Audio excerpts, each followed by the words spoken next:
Welcome everyone to the Keen on Yoga podcast. Here we are again. Another week goes around, and today, unfortunately or fortunately, you've got me again as a solo podcast, and searching around the archive of my own head as to what to talk about today, I came up with Dharma. Perennially feel unqualified to talk about Indian philosophy, being not a scholar and neither indigenous to India. Yeah, very white, very male, and somewhat learned in as much as I've spoken to a lot of people. But I still feel super unqualified to talk about Dharma, so please excuse my indiscretions. And this is always meant to spur interest and not be any kind of definition or final word on the subject. Simply that if we're living in the world, then we are living by Dharma if we're living by yoga philosophy. So it's kind of important to kind of think about, and that's really my interest in all of this, really, to think about or to question more what this idea of Dharma means, because that is our code of conduct in the world. Okay, we've got the yamas, but really to live by our Dharma is yoga philosophy in practice, off the mat, as people like to say. So I always think that the Dharma, which I think, to rewind slightly, go over to the Bhagavad Gita to find the ideas of Dharma. I think that'll be a much more sensible place to find it than this podcast. But nevertheless, my ideas of Dharma will probably come from the Bhagavad Gita. So look at that. And that's the active man's or active woman's or active person's use of ahimsa in the material world. Let me repeat, because I know I can speak very fast and I know many of you aren't native speakers, so I do try and slow down. But if you have any problem with this, then put it on YouTube and put it on a half speed. So Dharma is an active person's ahimsa, in as much as Dharma is acting without desire. So it's acting without harm, because doing what you're meant to do, simply what's in front of you. Yeah. So given that we're in the world, so essentially ahimsa is impossible.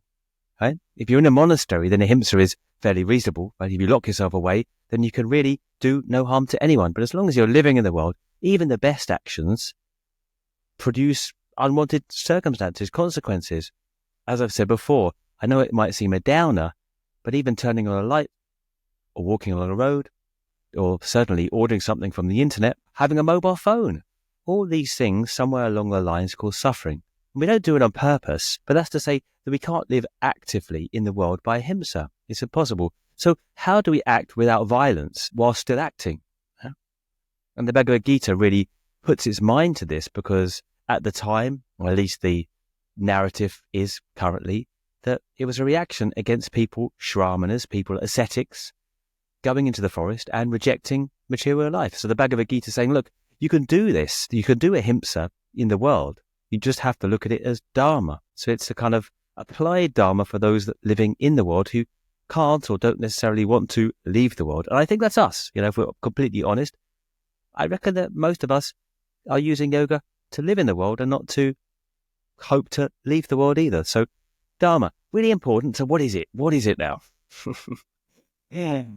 There's a few ways there's many ways to interpret Dharma, but I think the easiest way is to say to act without the fruits, without desire for the fruits of the action, or action is action. An action done without desire for a result or attachment to a result.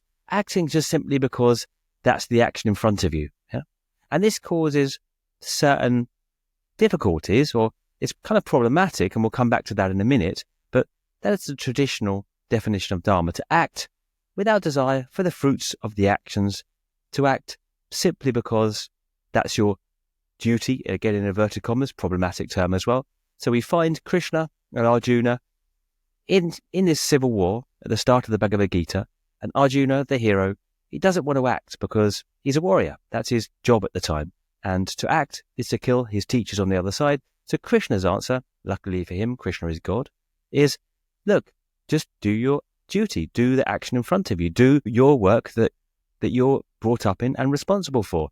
Act in your Dharma. Because the catch is that Arjuna doesn't want to act, he wants to save everyone. But of course, if he doesn't act and he doesn't defend his family, his teachers on the other side of the battlefield will kill his family. So it's a kind of catch-22 situation where he is damned if he does and damned if he doesn't, as we say in English. He can't win.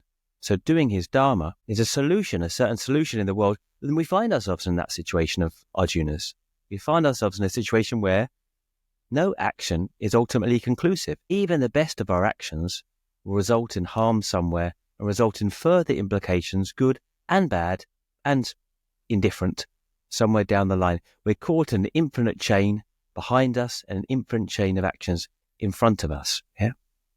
So to act without any particular interest in the results of the action is to do your Dharma. And as I've said, that's somewhat problematic, and we'll come to that in a minute. And that's kind of why, or particularly why I picked the podcast subject in a sense, because to act in Dharma these days isn't as straightforward as in Krishna's time, Arjuna's time, when they had their jobs, right? They were born into their roles, and it was clear. You just did your job, and you didn't think this or that, or look left or look right. You just did what was in front of you, and then you kept your mind clear to focus on higher things, i.e.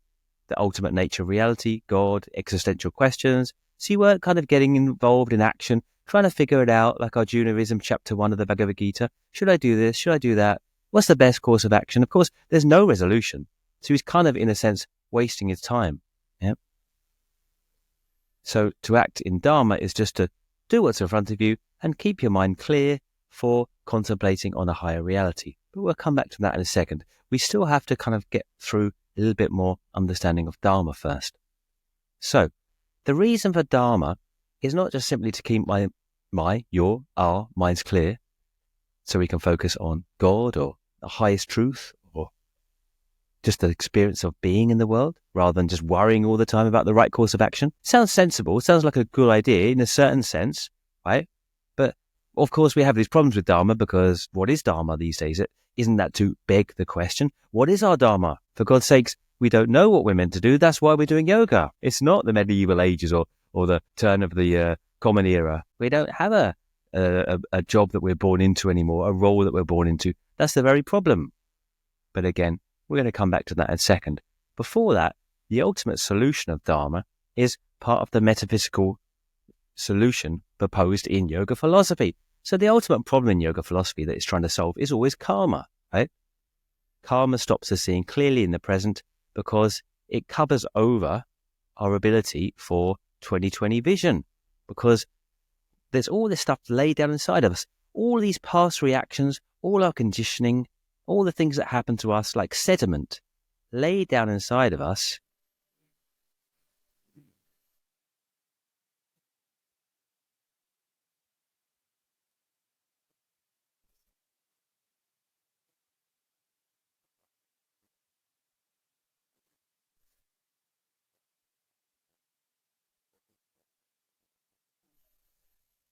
And when, take two, like sediment laid down inside of us, and it's impossible to see clearly because we're influenced by our emotions within us.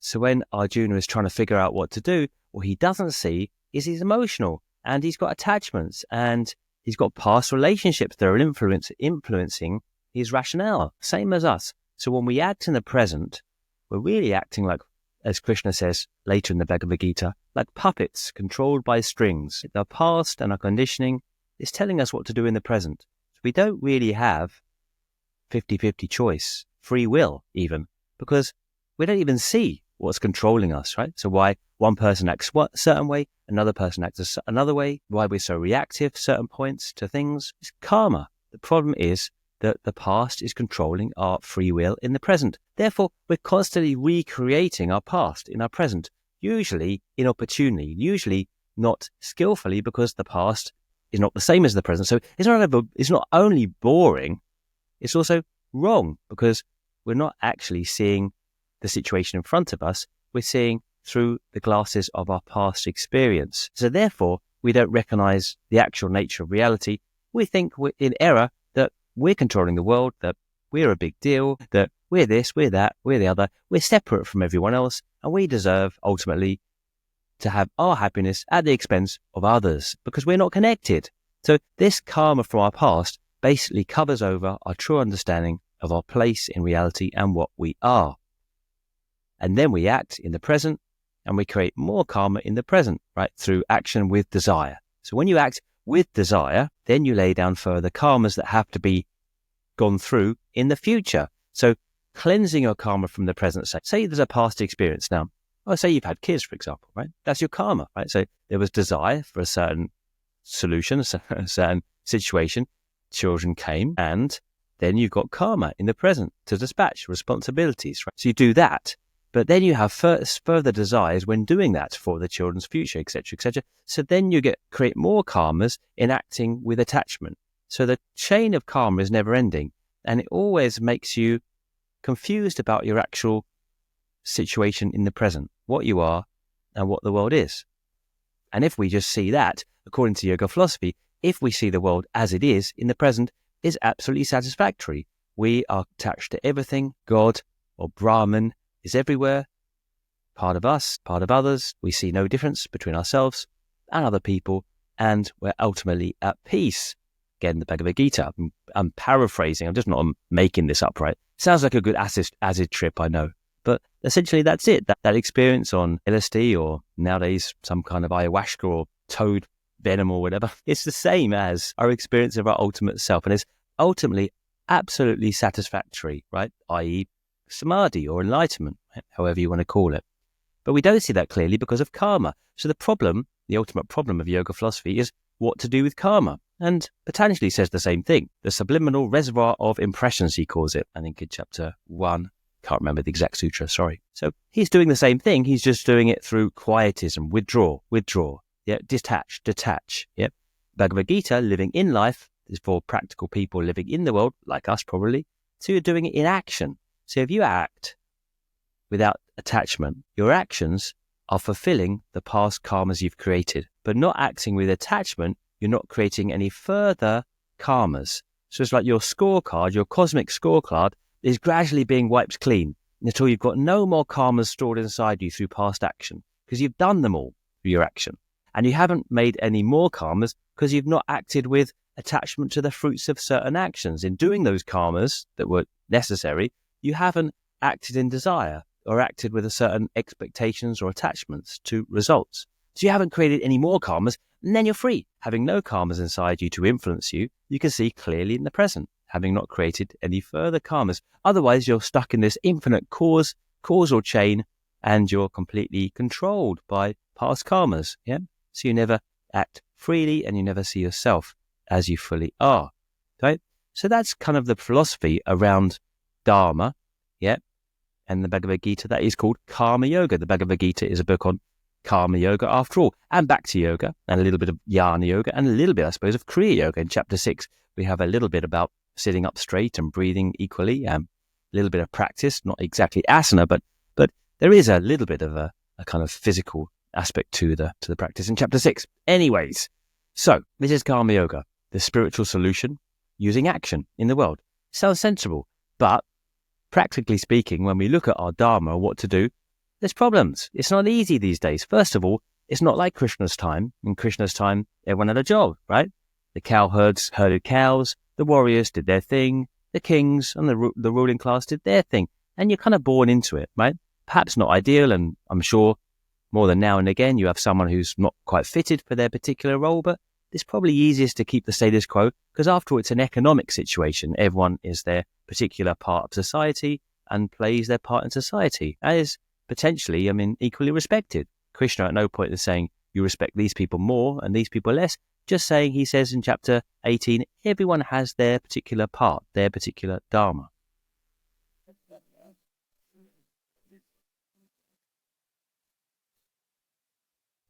So, everyone has their particular Dharma and is equally respected, whatever those Dharmas are. But these days, and it is used, the Bhagavad Gita is used to emphasize or to try and assert caste in India in the modern situation. It's ridiculous because we don't have that certain economic strata anymore, the economic society. We have a free will capitalist, market capitalism situation going on.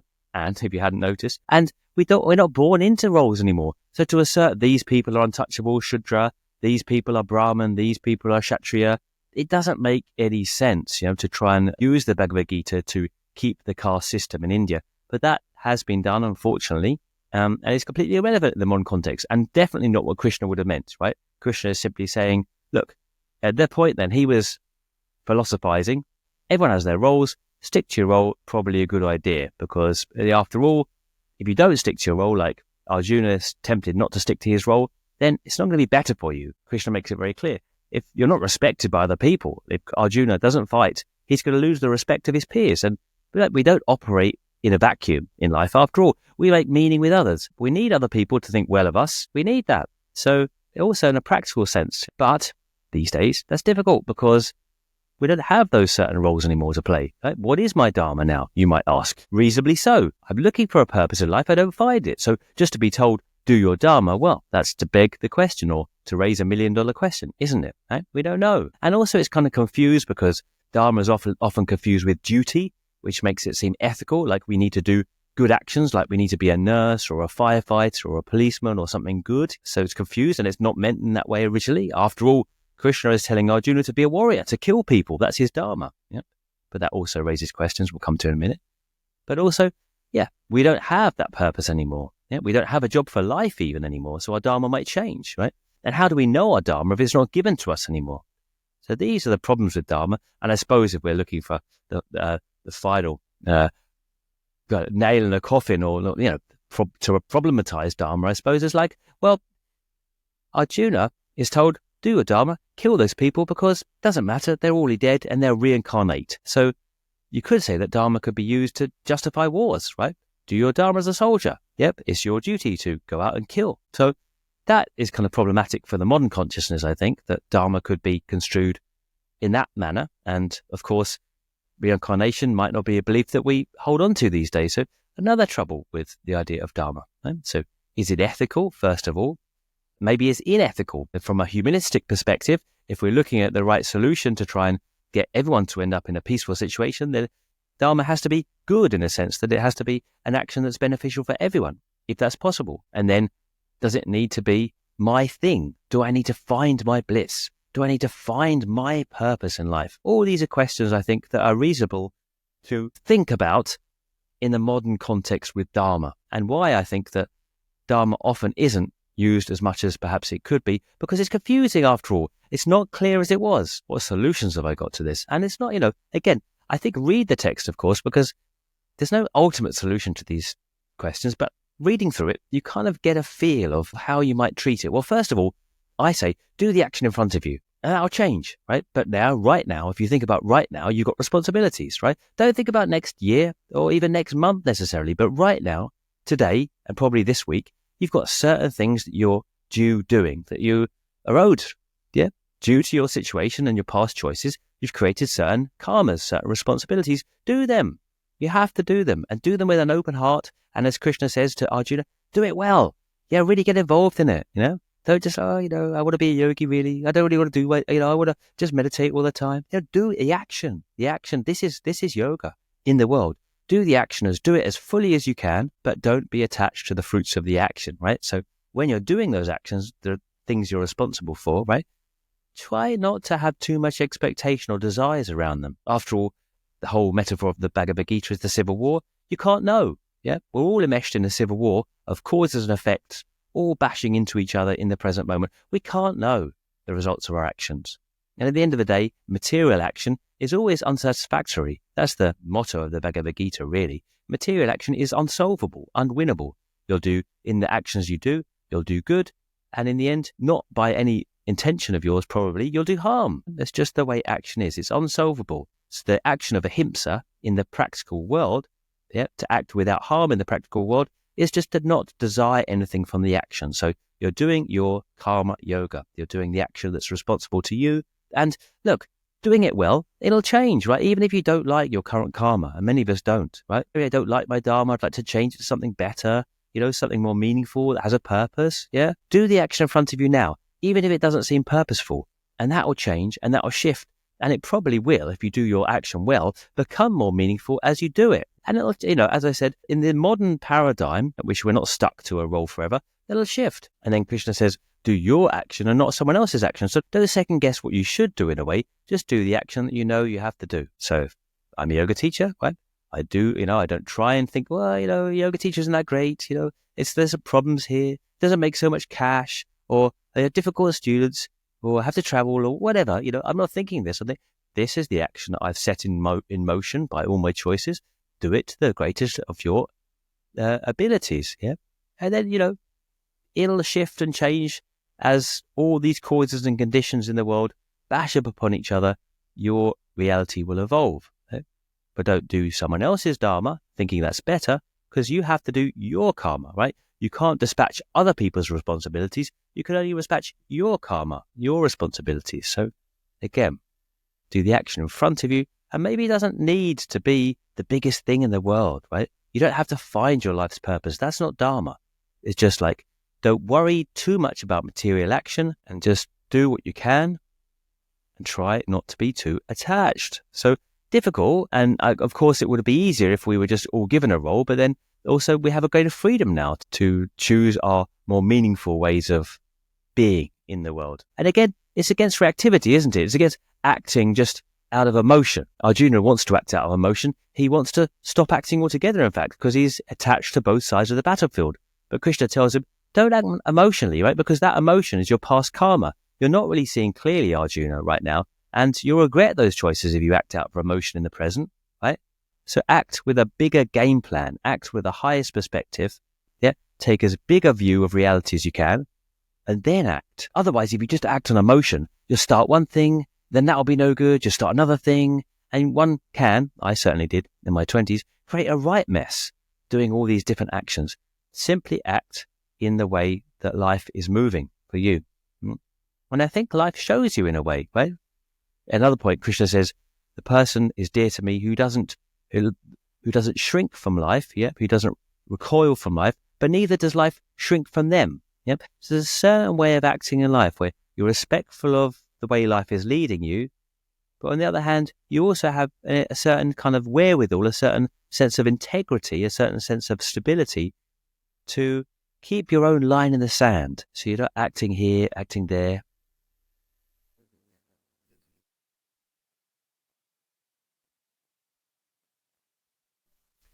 So you're not acting here or acting there. You keep a certain kind of thread throughout your life. So you're like, to use another metaphor in the Bhagavad Gita, you're not like a ship in a storm on stormy waters, constantly rocking about, because we want peace after all, right? Dharma and Karma Yoga is not about finding your bliss, as I mentioned. Funny because I'm here in Bali, which is all about finding your bliss. Dharma is about Sukha. Yep, Sukha is not happiness exactly. Sukha is ease. Yep, remember the idea of Duuka, Sukha, a Duuka being a wheel that has a bad hole in it, like so it doesn't turn well. 40 axle is I think the traditional way it's translated. So Sukha, a wheel that turns smoothly. Your life seems to flow reasonably smoothly with a thread. It's not too bumpy.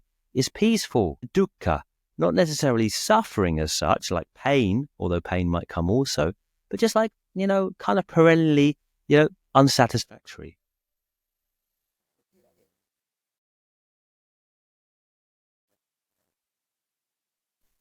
So Duuka, not necessarily painful as such, but just like perennially unsatisfactory. And Duuka, not necessarily blissful or pleasurable, but just kind of okay, like peaceful. And as one gets older, I think we understand that we really want peace more than pleasure, right? We just want not suffering, right?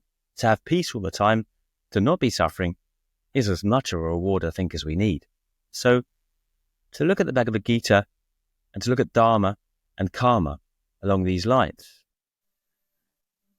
in the end, we're finding that the aim of karma is to come to this equanimity, this end of Sukha, right? Which is also, not only is it clear because we're not worrying about what to do all the time, we'll also tolerate other people's Dharma as well, that they're fulfilling their thing, right? Even if it doesn't seem right to us. Currently, they're doing their karma and we have to stick to ours. So it also kind of keeps our own nose clean so we can follow our line, right? And not someone else's. Tricky, yeah? Dharma in the present reality, because, it does raise the question, but I think we can still use it. Of course, it's not against reactivity completely, because there might be situations where you need to change something. It's not like you have to just flow along with everything and accept everything and be a doormat either. And I think that's the final kind of difficulty with Dharma, is that it does easily lend itself to a kind of fatalism or terminalism, right? Like, life is like this and we have to just live and suck it up and just do what's in front of us. It's not quite that either, right? I mean, like if you're in an abusive relationship, personal or professional, that will be your Dharma to change it, right? To not put up with that, because you've got to keep your consciousness clean after all, so you can focus on the highest power. Krishna says by the end, once you've done your Dharma, Karma Yoga, focus on me. Keep your mind clear. Focus on me could be focus on your consciousness. Doesn't need to be God. Krishna's very clear about that as well. Doing your Dharma so you don't have to worry so much about material choices, and you're able to focus on love or consciousness or just a higher perspective, I suppose. But again, that doesn't mean that you have to just follow forever and ever without using your intuition or changing a situation either. So maybe it is your Dharma to come on a TT, change your job and come to Bali and become a yoga teacher. Maybe that is your Dharma at that point as well. And maybe that'll change. So it is tricky. It's not just like, well, you have to stick with whatever you find yourself in originally. On the other hand, it's also somewhat against reactivity, saying, well, you can't just use your mind to find the best situation all the time either, because all situations will have their problems too. Perhaps we could say that simply grappling with the difficulties of Dharma these days is the easiest way to live our Dharma, to understand that just thinking about it and turning it over, Krishna says, keep doing what's in front of me, but what's in front of me is really not right. And as you turn these problems over, trying to find the right solution, you do come to an intuitive kind of understanding. And in the end, because the understanding, Krishna tells Arjuna, can't be found from the mind anyway. You can't figure this out from your mind. It's beyond you. There's too many things coming into your, too many actions coming into the present of all these different people fighting. You can't figure out a solution of the world. You can't solve the world. And I think we often feel we can with action. No action will be fully conclusive.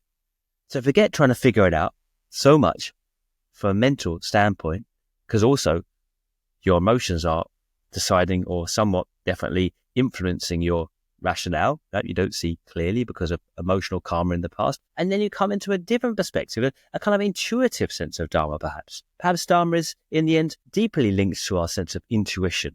Right? And as you come further into this, I think one's perspective on life becomes higher and higher, and you less desire the small things like, I desire out of this action X, Y, and Z. And when you're acting for the highest purpose every time, not the small pleasures for yourself, but really the high, like acting for every action can become for the one or for God or for everyone, every action you do. Yeah? Because each small action, you never know what it's going to provide for its implications, where it's going to go. Even the small actions can make a big deal. Yeah? And then finally, to wrap up, maybe we'll say that the 4 pillars in traditional Indian society are Dharma, Arta, Karma, that's not karma, but karma, pleasure, Kama, and Moksha has been added more recently, liberation. So Arta, meaning, Dharma, we've talked about, purpose, Dharma, a kind of, your thing to act, which changes. Karma, pleasure, yeah, it's a valid aim in life, yeah, you've got your Dharma, yeah, has to make you money, right, Arta, your living, yeah, and it also has to be somewhat pleasurable. If your Dharma is miserable, if your current situation, your responsibilities are fully making you miserable, then maybe it's not your Dharma. Yeah, because Dharma has to also be somewhat satisfactory, not pleasurable exactly all the time, but meaningful. Yeah, it has to have a meaning for you that is pleasurable in that sense. Yeah, and then Moksha finally, and more recently added, liberation. Are we aiming for liberation these days? What does that even mean? Maybe that'll be the subject of another podcast. Anyway, I hope I've done a little bit of thinking around this subject of Dharma. And as I say, in the modern context, it's not easy, but I think that if we're living a life in yoga off the mat, then Dharma is really our navigator. And yes, it has its problems, but just thinking about the term itself and turning it over could be really helpful in getting a grip and still using Dharma, yep, which is not ethical, it's not duty necessarily, right? It's not your life's purpose necessarily, but just a way to choose, right? To keep your integrity, to keep you in every action, let's say. So it's the you at the center of every action. Anyway, I hope you somewhat enjoyed that. A tough one this week, I think I picked. but trying to discuss different terms in yoga and keeping things fresh. So let me know what you think, and yeah, it's an open discussion, isn't it? I start it and you continue it, I hope. Anyway, we'll be back next week with a proper guest, and it's going to be a good one. I promise you that. My teacher, Mark Darby, will be again on the podcast, so really looking forward to that. And I hope you have a great week, and I'll see you again, or we'll speak again next week. Bye for now.